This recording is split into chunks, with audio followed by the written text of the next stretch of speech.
Bueno, continuamos hoy nuestra serie en el Evangelio de Marcos y si usted tiene un boletín quizá habrá visto que anunciamos que íbamos a estar cubriendo los versículos del 15 al 21 y luego también del 27 al 33, pero cuando terminé de desarrollar lo que iba a compartir en el día de hoy, vi que no me quedaba tiempo para cubrir la segunda parte del 27 al 33, de manera que hoy vamos a llegar hasta el versículo 21, pararnos ahí y continuar ya en la próxima ocasión.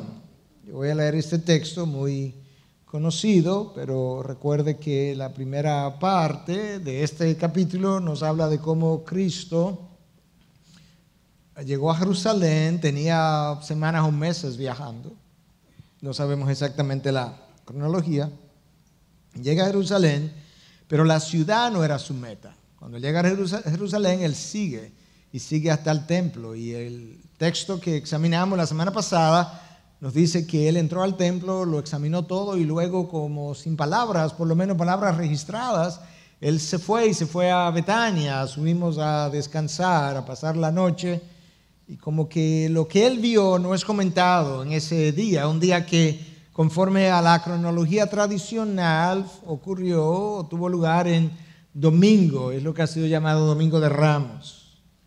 Entonces, este evento de hoy es un evento que ocurrió al día siguiente.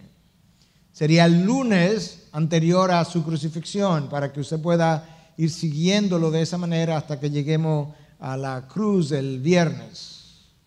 Pero hoy estamos en lunes y aunque Cristo no dijo nada de su visita al templo el domingo, su reacción ahora en esta visita que le hace al templo en día lunes sí nos dice de lo que él vio y de cómo él se sintió. De manera que usted puede tomarlo ahí en el versículo 15 hasta el 21.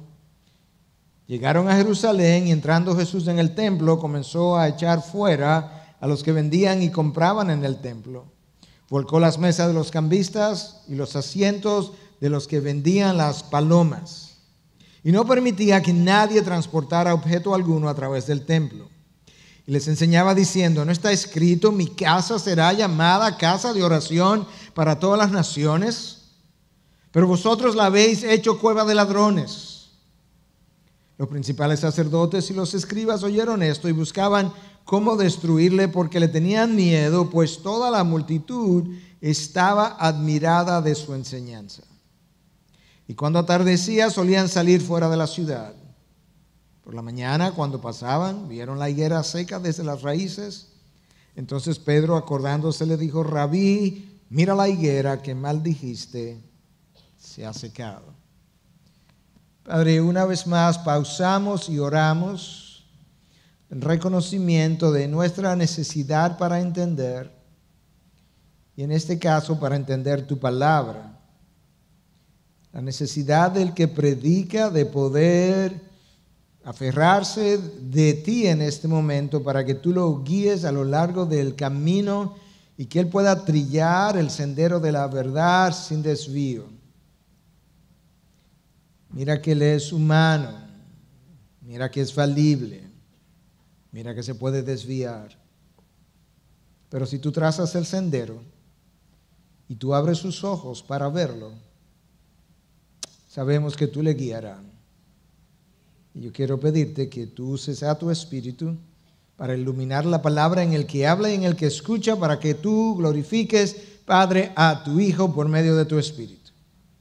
Que la palabra hablada exalte la palabra viva de Jesús, en cuyo nombre oramos. Amén, amén. Jesús entra al templo día domingo, hace una inspección y se retira y regresa el próximo día. Y él se encuentra con una situación que para nosotros ya es conocida, porque él se encuentra con algo que él necesita limpiar de corrupción. Y de ahí que hemos titulado nuestro mensaje: Jesús en misión de limpieza. Jesús en misión de limpieza. Este es un evento importante que fue redactado por todos los evangelios.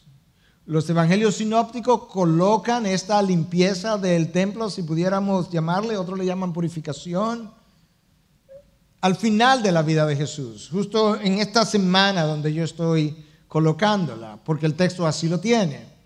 Pero el evangelio de Juan lo coloca o tiene una limpieza del templo al principio, y algunos entienden que esos dos eventos, uno colocado al final de la vida de Jesús, pero otros, o Juan colocándolo al principio, es un mismo evento ordenado por razones no muy claras, de forma distinta en los evangelios. Pero otros lo ven, y esa es la posición que yo he tomado, que yo he abrazado, que no, que estos son dos eventos distintos en la vida del maestro, uno al principio de su ministerio y el otro al final de su ministerio. Jesús comienza su ministerio limpiando el templo, él cierra su ministerio limpiando el templo, y esos dos eventos funcionan, para usar una figura que yo he usado otras veces, como funcionando estos dos eventos como dos portalibros en medio de los cuales está el ministerio de nuestro Señor Jesús. Y esta limpieza refleja el rechazo de Jesús por la religión judía o por el judaísmo del momento. Cuando tú lees un texto como este o cualquier otro texto, yo creo que una de las cosas que te ayuda a extraer del texto todo lo que pudiera estar ahí es haciéndole preguntas al mismo texto que tú tratas de contestar por medio del texto que tú tienes enfrente. Y eso es lo que vamos a hacer otra vez con esta porción de la palabra que yo acabo de leer. Le vamos a hacer dos preguntas y no más. Y a tratar luego, en el tiempo restante, que esas dos preguntas sean respondidas por medio de la misma palabra que acabamos de leer. Pregunta número 1. ¿Qué fue lo que hizo que Jesús reaccionara de esa forma tan violenta? Piensa por un momento. Esta fue una reacción poco característica de la persona que ya había dicho: aprended de mí que soy manso y humilde. O sea, no fue necesariamente una reacción mansa a la manera como nosotros entendemos la mansedumbre. ¿Qué fue lo que le hizo reaccionar de esa manera? Yo creo que la mayoría de los que estaban allí, quizás sus mismos discípulos, jamás pensaron que Jesús pudiera tener lo que a sus ojos pareció simplemente un exabrupto. Y la segunda pregunta que pudiéramos hacer es: si Jesús vino a revelar el Padre en cada cosa que hizo, ¿qué acerca del Padre está Jesús revelándonos en esta reacción de este día? Y como siempre, comencemos por la primera. Analicemos la reacción de Jesús en esta ocasión. No hay dudas cuando tú lees esto que Jesús reaccionó airadamente. Pero lo que Jesús no hizo fue reaccionar impulsivamente. Hay una diferencia entre una cosa y la otra. De la misma manera pudiéramos decir que Jesús reaccionó severamente. No podemos negar la severidad de lo que Jesús hizo cuando tumba incluso mesas. Pero lo que no podemos decir es que esto fue una reacción emocional. Y en tercer lugar, no hay duda de que esto pareció como un acto repentino. Jesús entra y comienza a cambiar el orden de todo esto que estaba. Y si bien es cierto que esto lució repentino, no es menos cierto que esto no fue una reacción caprichosa. Lo que nosotros leímos, que fue aquello que ellos vieron, no representó en lo más mínimo ni un impulso, ni una emoción, ni un capricho. Esto se dio a cabo, o se llevó a cabo, al principio de la semana que celebraba la Pascua judía. La Pascua judía era una de esas 3 fiestas para los cuales todo varón de más de 20 años de edad tenía que acudir de manera obligatoria. Y al comienzo de esa semana, si fuéramos a usar un lenguaje coloquial de nuestro país, diríamos: se calentó Jesús. Ahí está él junto con las demás personas que habían venido. La fiesta de la Pascua ocurría o se celebraba el 14 de Nisan, caía viernes, y entonces al otro día comenzaba la fiesta de los panes sin levaduras, una detrás de la otra. Estaban fusionadas hasta el punto que muchas veces esta fiesta era conocida simplemente como la fiesta de la Pascua o la fiesta de los panes sin levadura.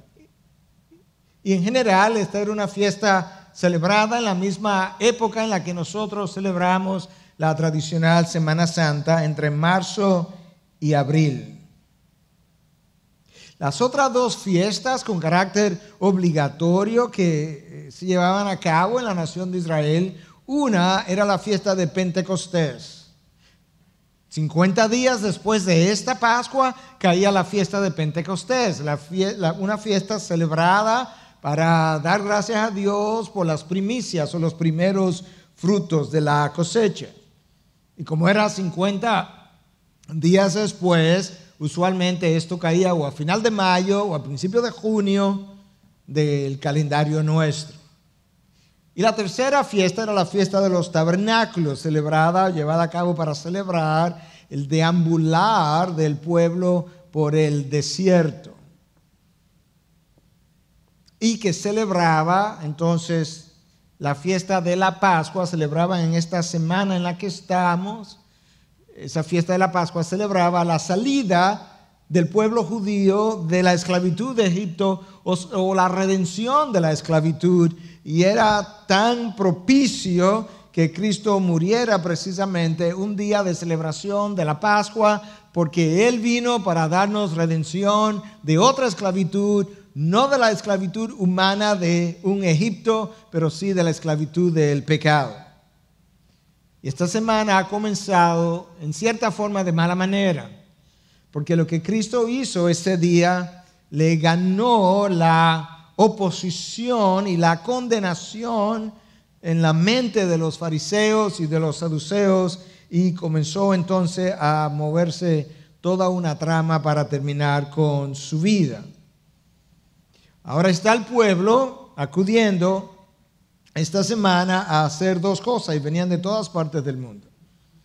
Venían en primer lugar a pagar un impuesto, que las autoridades habían requerido, y en segundo lugar venían a sacrificar un cordero como se celebraba la fiesta de la Pascua, un cordero por familia. Y Jesús entra al templo y esto es lo que encuentra. Él ve gente vendiendo y comprando y los echó fuera.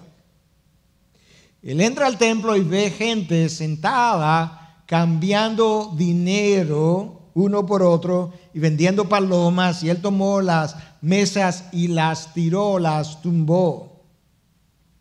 De hecho, la versión de Juan nos dice que Jesús hizo un lazo de cuerdas, lo que nosotros llamaríamos un fuete.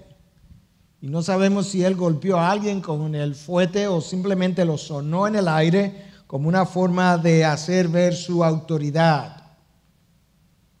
Pero ese día Jesús no solamente tumbó mesas y no solamente echó fuera a aquellos que compraban y vendían, pero Jesús también, nos dice el texto, detuvo o no permitió que nadie transportara objeto alguno a través del templo. Versículo 16, que nadie transportara objeto a través del templo. Detuvo el paso de mucha gente que ya se había acostumbrado a cuando venía de la ciudad para el Monte de los Olivos, en vez de hacer esto, ¿verdad?, y darle la vuelta al templo, cruzar a través del templo con lo que fuera que ellos tuvieran en las manos, como una forma de evitar el cruce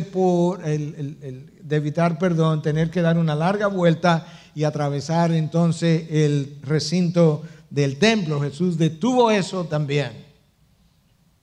En medio de una conmoción, porque William Barclay en su comentario dice que posiblemente en esa época podían acudir a la ciudad hasta 2 millones de personas. Gente que había sido dispersa a lo largo de los años por diferentes naciones, ciudades, y que ahora aprovechaban, número uno, para venir y pagar su impuesto y también cumplir con la fiesta de la Pascua, pero también gente que aprovechaba para visitar a su familia. Y todo esto está ocurriendo cuando Jesús decide hacer esto en ese día. El templo, que era un lugar sagrado, fue convertido en un mercado. Y fue convertido en un mercado de diferentes maneras. Había que pagar un impuesto, pero yo vengo con un dinero que no es el dinero que me reciben en el templo, porque yo vengo quizás de Alejandría o vengo de Antioquía, vengo de otras ciudades. Pues ahora cuando yo llego al templo tengo que cambiar mi dinero al dinero que era aceptado en el templo, y ese dinero era usualmente monedas de Tiro, que tenía un metal mucho más o mucho menos corrompido, con menos impurezas. Los cambistas se habían vuelto unos usureros, cobraban usura hasta 12.5% para el cambio de dinero, dice Bruce en uno de sus comentarios. Pero esa no era la única forma como habían mercadeado el templo, sino que resulta que yo tengo que ofrecer un cordero.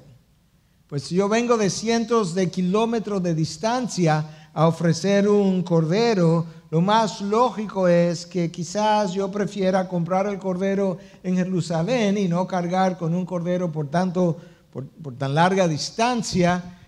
Y ahí yo tenía que ir al templo y comprar un cordero que hubiese sido inspeccionado y dictaminado por ellos como de 1 año de edad, sin defecto, listo para ser ofrecido. Pero si a mí se me ocurría traer mi propio cordero, ahora había que inspeccionarlo. O sea que imagínate que tú vienes 200, 300 kilómetros con un cordero encima, y ahora cuando llego al templo, la comisión de inspección dice que mi cordero no pasa la inspección.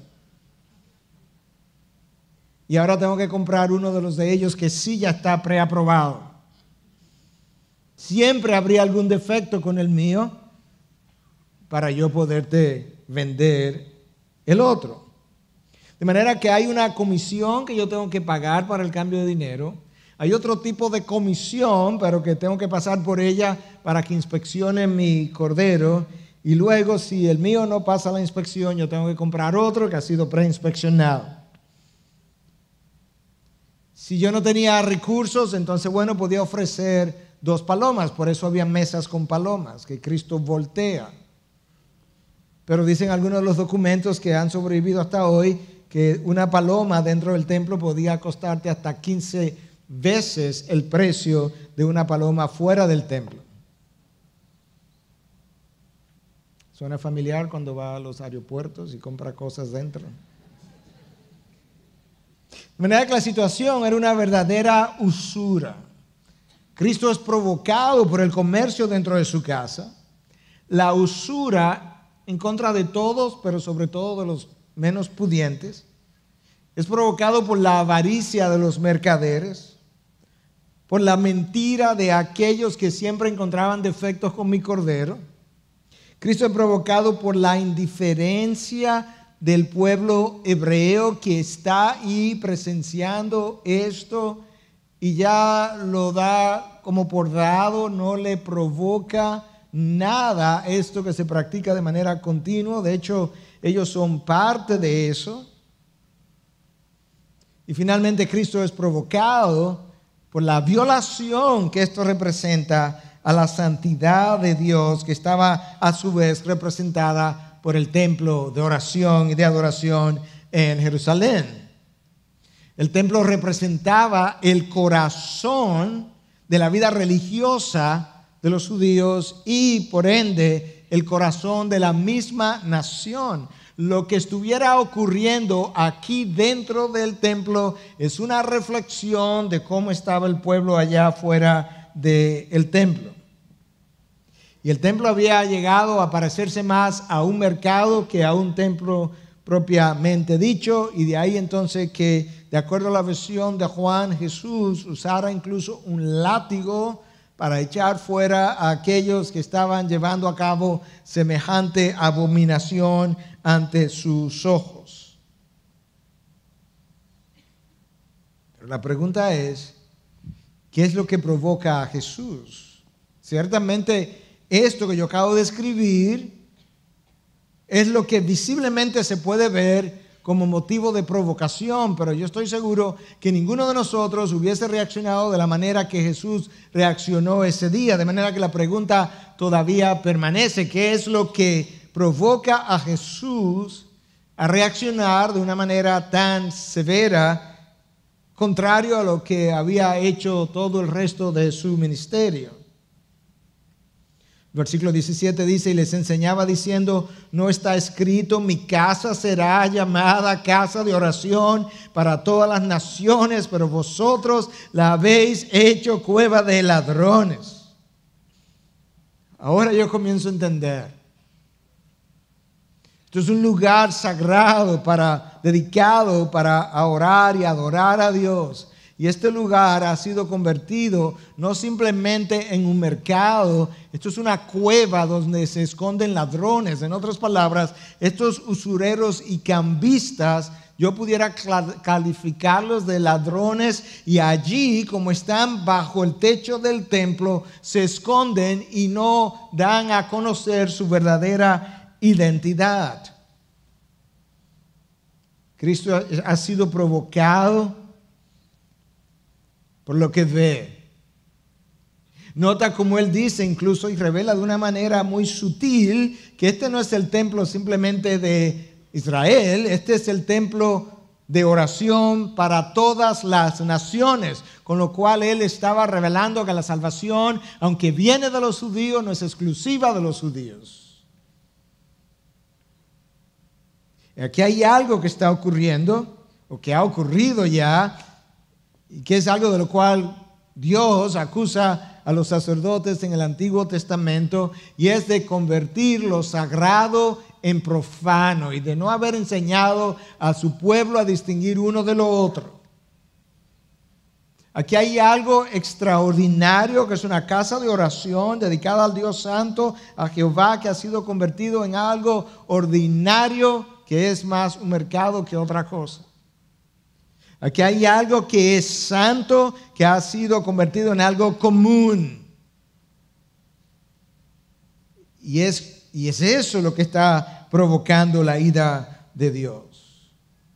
Eso que yo mencioné, la conversión de lo sagrado en lo profano, es una acusación seria contra los líderes del pueblo de Dios que el profeta denunció. O sea, hay algo que nosotros sabemos acerca del profeta del Antiguo Testamento, es que nadie escapó sus denuncias. Él denunció al rey, él denunció al príncipe, él denunció a los jueces, él denunció a los sacerdotes, él denunció a los falsos profetas, él denunció al ciudadano común. La única persona que dejó de ser denunciada fue él mismo, simplemente porque él estaba sirviendo de micrófono de Jehová para la nación. El pueblo había sido desensibilizado por el pecado mismo. Años tras años el pueblo había sido expuesto a esta práctica, y cuando tú te expones a la práctica del pecado, llega un momento en que ese pecado no parece la cosa tan grande o tan severa para ti, porque tú has quedado desensibilizado. Una de mis ilustraciones, mi ilustración favorita, y para aquellos de ustedes que ya la han escuchado, yo pido su perdón, pero es cuando yo comencé a tomar té. Yo comencé a calentar el agua en el microondas a eso de 1 minuto y 30 segundos, pero después de un tiempo era 1 minuto y 45 segundos. Y después 2 minutos, 2:15, 2:30, 2:45, y llegó un momento en que yo dije, el microondas no parece estar dañado, yo creo que es mi lengua que tiene un problema. Había sido expuesta y desensibilizado al calor del agua, y por tanto ahora no respondía como en ocasiones anteriores. Y de esa misma forma nosotros, cuando nos exponemos a formas culturales, formas cotidianas de pecado, no nos parecen tan serias simplemente porque yo he crecido en medio de ellas. Y el pueblo ha crecido con estas formas de celebrar la Pascua y no estaba tampoco reaccionando debidamente, pero ese no fue el caso de Jesús. Jesús no es como nosotros, que puede vivir en medio del pecado y no reaccionar. Jesús no iba a tomar con ligereza lo que el pueblo había tomado con ligereza. Y Jesús terminó airado, molesto ese día. Pero él no fue el único que se molestó ese día. Escucha lo que el versículo 18 dice: los principales sacerdotes y los escribas oyeron esto y buscaban cómo destruirle. Aquí hay otros que se han molestado, pero por razones distintas. Jesús buscaba hacerlos reaccionar, pero ellos buscaban destruir a Jesús. Y no lo hicieron simplemente porque le tenían miedo, pero le tenían miedo pues toda la multitud estaba admirada de su enseñanza. Jesús tiene una multitud que le respalda. De hecho, él llegó el domingo cabalgando en un pollino con una multitud y ellos tienen miedo, pero yo creo que ese día, cuando vieron el personaje Jesús reaccionar de la manera que él reaccionó, yo creo que muchos pensaron: se puso loco. Yo sabía que esto no iba por buen camino. Parece un hombre que ha perdido los estribos. Yo no creo que ni aun los apóstoles estaban listos para ver lo que ellos vieron ese día. Sin lugar a duda que los saduceos se controlaban el negocio del templo, querían destruirlo. Y los fariseos por igual, ellos eran los maestros de la ley. Y no lo hicieron solamente porque él tenía una multitud que los respaldaba. En aquella ocasión hubo gente como la hay hoy que odiaba a Jesús. Unos le odiaron y otros le amaron. Jesús siempre ha provocado una reacción en aquellos que se exponen a él. Unos querían proclamarlo como rey, pero otros querían verlo crucificado. Unos lo buscaban para escucharlo, otros lo evitaban o lo buscaban para matarlo. En medio de todo eso, Jesús permaneció inintimidado. La popularidad no lo enalteció en su humanidad y el rechazo no lo desanimó. Nada lo hizo variar su curso, nada lo hizo cambiar su agenda, nada lo hizo variar sus ojos. Si hay un modelo de alguien que tú y yo podemos seguir, es el modelo de Jesús, que tuvo siempre sus ojos puestos y fijos en el Padre, y de esa misma manera nosotros podemos hacerlo también. Ese día terminó. El versículo 19 nos dice: y cuando atardecía, solían salir fuera de la ciudad. Asumimos que eso es lo que se nos está diciendo, que ese día atardeció y él salió de la ciudad otra vez. De manera que cuando regresemos, estaremos en día martes, acercándonos al viernes de la crucifixión. Ya tú tienes una idea de qué fue lo que hizo que Jesús reaccionara de esa manera tan severa ese día cuando él entró al templo. La segunda pregunta, que está íntimamente relacionada a la primera y que hicimos al principio, es esta: si Jesús vino a revelar al Padre, ahora que él hace esto, ¿qué del Padre, qué aspecto del Padre estaría él tratando de revelar o reveló? Ese día, cuando todo lo que ocurrió lo llevó a la exasperación, ¿qué estaba él poniendo de manifiesto? Y no hay duda de que ese día la ira de Dios visitó el templo de Jerusalén. Y ese es un aspecto del carácter de Dios del cual a nosotros nos gusta oír poco y aún leer poco. Y se nos olvida que cuando Cristo vuelva, nosotros decimos: Cristo viene, qué día de gozo será, pero se nos olvida que ese día ha sido llamado el día del Señor o el día de la ira del Señor. Será un día de gozo y celebración para aquellos que han sido encontrados en Cristo, donde recibirán su recompensa. Y será un día de juicio como nunca antes para aquellos que fueron encontrados fuera de él. El día de la ira del Señor o el día del Señor es una frase que aparece en la revelación bíblica no menos de 24 veces. 20 en el Antiguo Testamento, 4 en el Nuevo Testamento. De manera que Dios quiere que a mí no se me olvide la certidumbre de aquello que Él ha anunciado y en qué consistirá. Y ese día será un día de la visitación de su justicia también. Y yo creo que muchas veces nosotros no nos gusta hablar u oír de la ira del Señor, en parte porque tenemos miedo que nosotros podamos ser receptores de esa ira, en parte porque nosotros somos los provocadores de esa ira. Cuando Cristo va a la cruz y toda la ira de Dios es descargada sobre sus hombros, la única razón por la que eso ocurrió es porque Él fue a la cruz cargando mis pecados y ahora entonces Él recibe todo el peso de la ira de Dios, pero es el peso de mis pecados que está cayendo sobre sus hombros.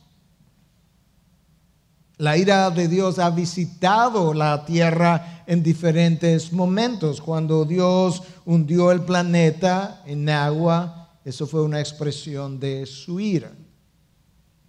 Cuando Dios quemó la ciudad de Sodoma y Gomorra, fue una expresión de su ira. Cuando su Hijo Jesucristo fue a la cruz, la manera tan severa y cruel como Él fue tratado es porque la ira de Dios visitó la cruz en mi lugar. Y nosotros cuando oímos de la ira de Dios, como que tenemos un sentir que no queremos ni siquiera admitir, como que eso es algo diabólico o macabro o malo en el carácter de Dios. Y algunos han dicho justamente eso, que en el carácter de Dios parece haber una combinación de santidad y de este otro aspecto macabro, malo, diabólico, que nosotros vemos entonces que se expresa de cuando en vez. Cuando en realidad eso está muy lejos de la realidad. En épocas atrás había en la sociedad una idea de que el hombre era muy malo y Dios estaba muy airado. Y en ese contexto entonces, en el año 1741, el 8 de julio, quizás el teólogo más famoso de Estados Unidos, Jonathan Edwards, predica un sermón conocido como Pecadores en las manos de un Dios airado, y el Espíritu de Dios decidió visitar aquella congregación bajo su unción de una manera que la gente, dicen los documentos de la época, caía al piso dándose golpe en el pecho, gritando de arrepentimiento y de dolor por sus pecados. Un sermón que ha pasado a los anales de la historia de Estados Unidos como uno de los documentos más importantes de la nación. Finalmente, aquella congregación llegó a entender lo serio que es violar la santidad de Dios y lo severo que puede ser entonces la aplicación de su justicia. Eso ha variado desde entonces, porque en nuestros días ha habido una reducción significativa de lo que es la justicia y la ira de Dios, hasta el punto que esa parte de su carácter ha quedado eclipsada en nuestros días. Jerry Bridges, el autor del libro En pos de la santidad, The Pursuit of Holiness, y de su libro The Pursuit of Godliness, que yo creo que no ha sido traducido, pero pudiera ser traducido como En pos de la piedad, nos dice que en nuestros días hemos magnificado el amor de Dios, excluyendo el temor del Señor. Debido a esta preocupación, no estamos honrando a Dios y reverenciándolo como debemos. Debemos magnificar el amor de Dios porque nos deleitamos en su amor y misericordia, pero nunca debemos perder de vista su majestad y su santidad. Nunca. Y él agrega entonces, Un concepto apropiado del temor del Señor nos llevará a adorar al Señor y a la vez nos llevará a regular nuestras conductas. Un concepto apropiado del temor del Señor nos llevará a adorar al Señor y a la vez nos llevará a regular nuestras conductas. El ministerio del apóstol Pablo fue movido tanto por el amor de Cristo como por el temor del Señor. Escucha lo que él le dice a los Corintios en su segunda carta. En una misma carta, en un mismo capítulo, con apenas 3 versículos de diferencia, Pablo deja ver cómo él es motivado tanto por el temor como por el amor de Dios. Segundo de Corintios 5:11. Por tanto, conociendo el temor del Señor, persuadimos a los hombres. Conociendo el temor del Señor. La Biblia King James en su versión traduce esto: conociendo el terror del Señor, persuadimos a los hombres. Y 3 versículos más abajo, en el 5:14 de 2 de Corintios, dice: el amor de Cristo nos apremia. Tanto el temor o el terror del Señor nos hace persuadir a los hombres como el amor de Cristo, porque uno no es más santo que el otro. El mismo Pablo que me anima en Romanos 8:15 y me dice que nuestro espíritu clama y dice: Abba, Padre, como si él fuera mi papá. Es el mismo Pablo que le escribe a Timoteo en 6:16 de su primera carta y le dice que nuestro Dios habita en luz inaccesible. El mismo autor de Hebreos que nos invita a acercarnos al trono de la gracia con confianza, porque debemos y podemos por medio de lo que Cristo hizo. Es el mismo autor que más adelante en el capítulo 12 nos recuerda que nuestro Dios es un fuego consumidor. Él nos habla de su retorno, Él nos habla de que cuando Él venga las cosas movibles desaparecerán y aquellas no movibles permanecerán, y nos dice entonces que debido a eso nosotros debiéramos ofrecer a Dios un sacrificio o una vida que le sea aceptable, y luego nos da la razón, porque nuestro Dios es un fuego consumidor. El mismo autor.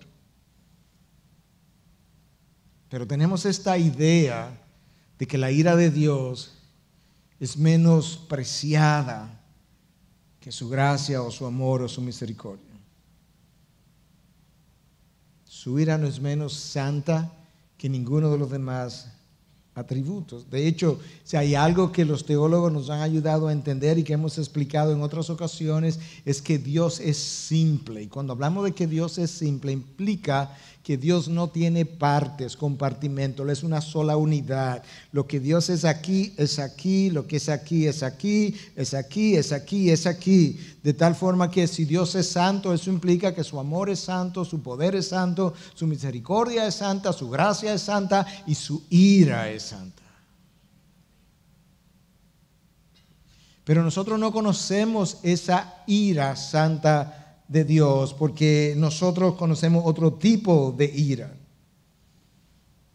Nosotros nos airamos cuando alguien interfiere con nuestros planes o nuestras metas.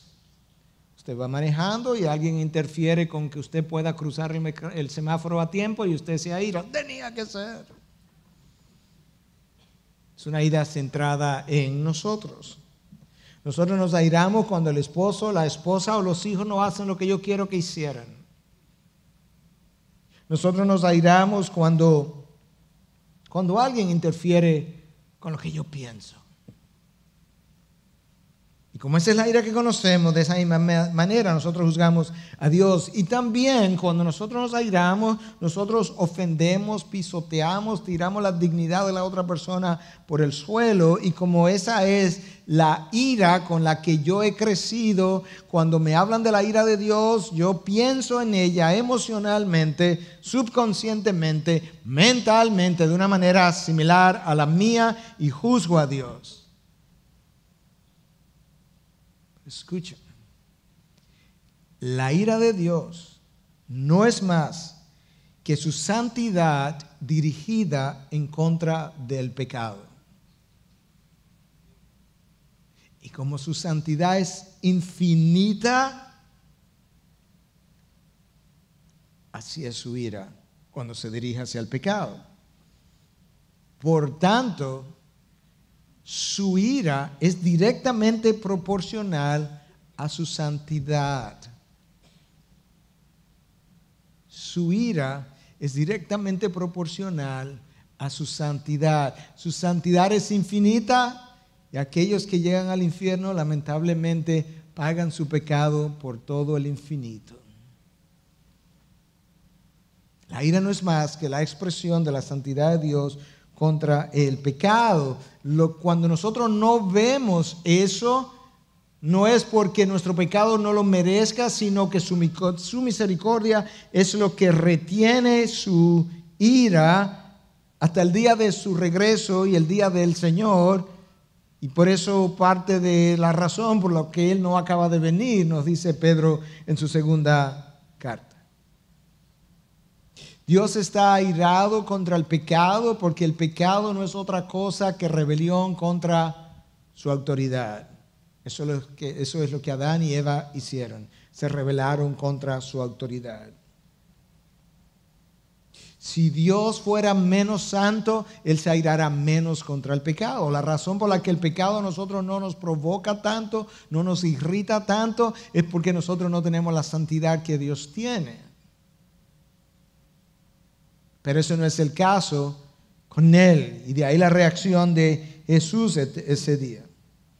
Nosotros no tenemos santidad suficiente para ver algo como lo que Jesús vio y ser provocado de la manera como Jesús fue provocado. Cuando nosotros leemos acerca de su santidad, nosotros somos dados a pensar, cuidado si se le fue la mano a Jesús o a Dios. O en nuestro lenguaje de la calle hoy en día se pasó. Dios no tenía que ser tan severo. Eso como que no es justo. Uno lo acepta porque es Dios, pero yo no lo entiendo. No lo puedes entender porque no tiene santidad infinita como Él sí tiene.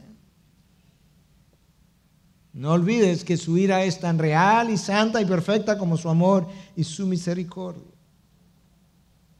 Y Dios odia el pecado porque Él es santo.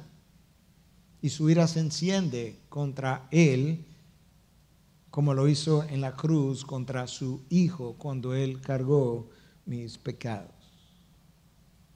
Ahora, muchas veces nosotros hemos oído, o quizás hemos dicho, Dios se aira contra el pecado, pero no contra el pecador. ¿Lo han oído? Es poético, pero no bíblico. Salmo 111 dice, Dios es justo y es un Dios que se indigna cada día contra el impío. No dice contra el pecado del impío, contra él de manera personal.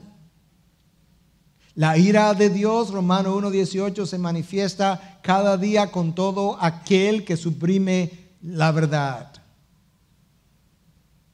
Cuando Adán y Eva pecaron, lo que Dios echa fuera del huerto no fue su pecado, sino a la pareja. Cuando Dios quema a Sodoma y Gomorra, no fue su pecado que Él quemó, sino sus habitantes. Cuando Dios inundó el planeta y lo sumergió bajo agua, lo que Él ahogó no fueron sus pecados, sino sus ciudadanos. Lo que va al infierno no son nuestros pecados, sino nosotros.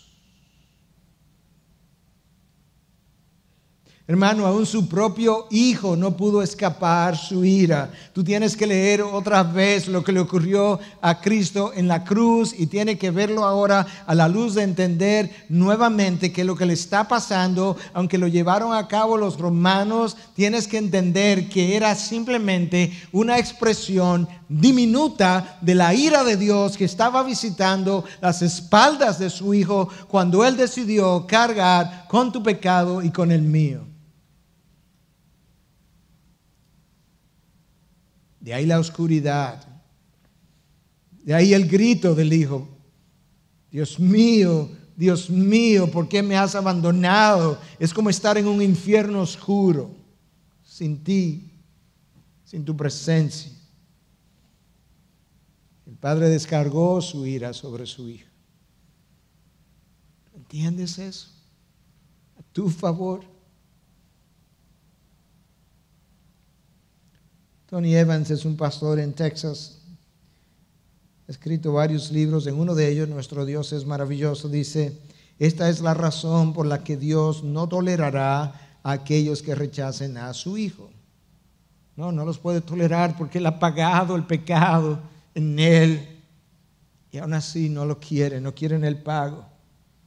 Y luego Él agrega algo como esto: porque un Dios eterno permitió que su Hijo eterno pagara un precio eterno por nuestro pecado mortal, para que gente mortales puedan vivir eternamente con Él. Para que gente mortales puedan vivir eternamente con Él. Y por eso no habrá tolerancia en contra de los que rechacen a Jesús.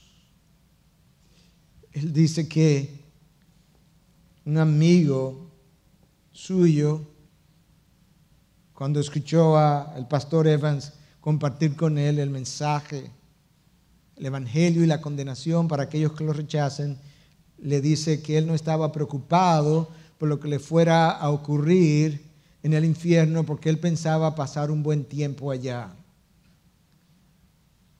Y Evans le dice: te voy a pedir un favor, cuando vaya a tu casa, prende la hornilla de la estufa, siéntate en ella y trata de pasar un buen tiempo sobre ella. Quizás tú puedas comenzar a entender de qué estamos hablando. Dios descargó toda su ira sobre la espalda de su Hijo para que un día Él no tuviera que descargar el mismo peso sobre mis espaldas más débiles.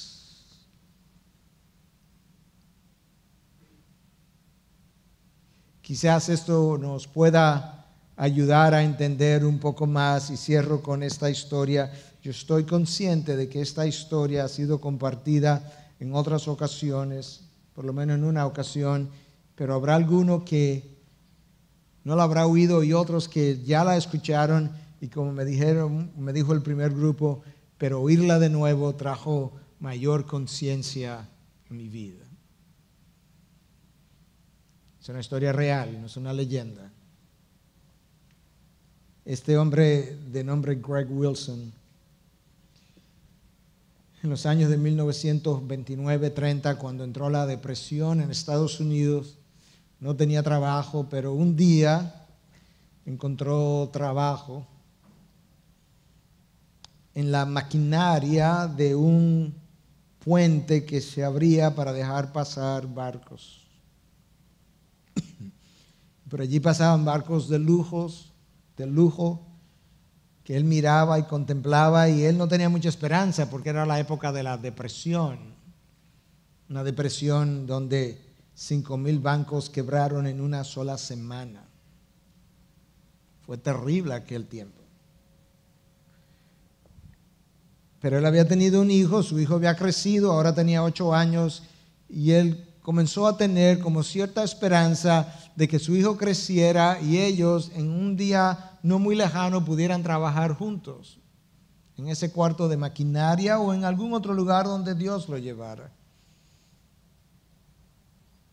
Y el primer día, creo que el primer día de trabajo, poco tiempo después, Greg se lleva a su hijo al trabajo y está hablando con él. Acaban de abrir el puente y el tiempo fue pasando y de repente se percató que era las 12 del mediodía y se fueron a almorzar, y prontamente, para su sorpresa, cuando él oye de repente el sonido de un tren y mira su reloj de nuevo, son casi las 1:10 de la tarde, y él corre para cerrar el puente, mira hacia abajo, se percata de que no hay ningún barco cruzando, y él, cuando va a cerrar el puente, al mirar hacia abajo, se percata que en el cuarto de máquina que estaba abajo, él vio algo que jamás hubiese querido ver, y es que aparentemente su hijo le había caído atrás cuando él le dijo que se quedara en un lugar, y se había caído en el cuarto de máquina, y allí, agarrado con los dientes de dos ruedas enormes de la maquinaria, estaba su hijo gritando.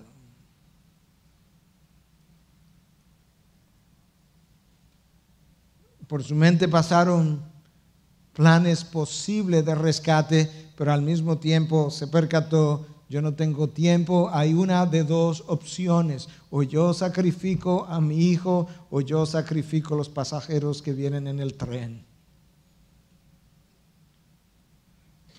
Y sin más tiempo que pensar, Greg baja su cabeza, la pone en su brazo izquierdo, y ahí bajó la palanca. Y al bajar la palanca comenzó el puente a cerrar, y el grito de su hijo cesó.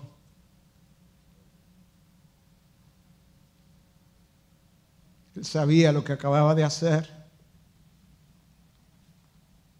Cuando el tren pasó frente a él, él estaba en un ángulo que le permitía ver, y él vio gente que estaba celebrando, riéndose. Nadie vio para el lado, nadie escuchó, nadie sabía lo que había pasado. Él vio un niño con una cuchara larga que estaba a punto de comerse un helado, y ahora él, de forma desesperada, grita en medio de la nada y dice: yo acabo de sacrificar a mi hijo, y a ustedes ni siquiera le importa.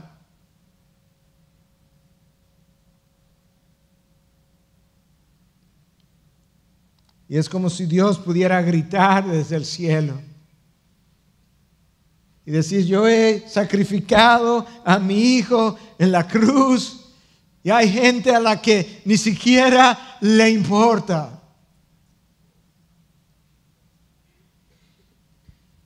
El hecho solo de yo saber que el Padre visitó su ira infinita sobre la espalda de su hijo a favor mío, en mi lugar, para que yo no tuviera que posteriormente sufrir la ira infinita de Dios por el resto de la eternidad, debiera llevarme a vivir de una manera agradecida, rendida a sus propósitos y a una vida de piedad.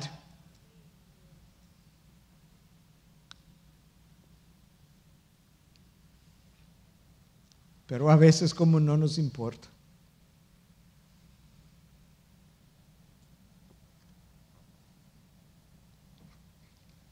que yo era su enemigo y ahora yo soy su hijo, que yo merecía condenación y Él me dio salvación, que yo merecía el peso aplastante de su juicio, y Él me dio el poder levantador de la resurrección. ¿Cómo no voy a vivir de otra manera? ¿Cómo no voy a responder de otra manera? ¿Cómo no voy a cantar con gozo la realidad que se llevó a cabo en la cruz a mi favor? ¿Cómo me voy a dejar entretener por los juguetes de este mundo? De un mundo desechable, porque será destruido y será consumido por un fuego intenso, nos dice Pedro en su segunda carta. Quizás Dios te ha hablado. Quizás te ha hablado como creyente en el sentido de que necesitas tener una mejor respuesta a lo que Cristo hizo por ti. O quizás te ha hablado como incrédulo. Y has entendido en esta mañana lo que verdaderamente Cristo hizo en la cruz, cómo el Padre pagó tu pecado, cómo visitó su ira sobre él, y quizás Dios te ha dado arrepentimiento en esta mañana. Si eres tú, y Dios te ha dado arrepentimiento y has reconocido que tu vida cristiana hasta hoy realmente no se corresponde a la cruz y no se corresponde porque no has tenido salvación. Si Dios te dio ese entendimiento, ahí donde tú estás, tú puedes simplemente decirle: Señor, gracias por la convicción de pecado que traes a mí en este momento. El espíritu que me produjo la convicción es el mismo a través del cual yo te pido perdón ahora. En base al sacrificio de Cristo en la cruz, perdóname. Yo quiero entregarte mi vida. Yo quiero recibir la tuya. Quizás algunos quieran decir ahí, se han despertado a una realidad de que realmente yo no tenía conversión cuando lo creía.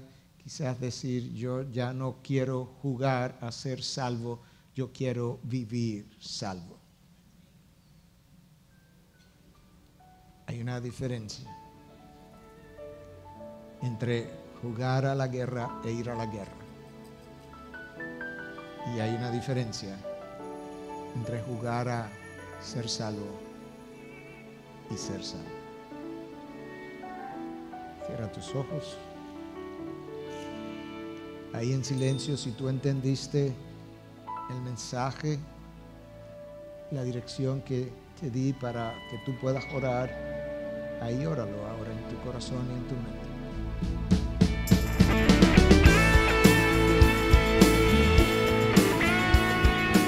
Esta es una producción que llega hasta ustedes gracias a los aportes de individuos y empresas comprometidos con la defensa de la fe.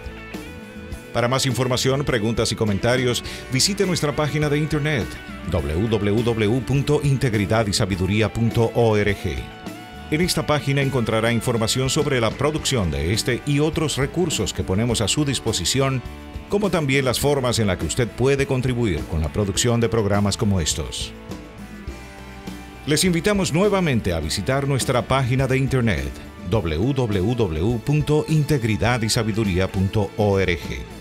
Será hasta la próxima, cuando nos reencontremos en su palabra.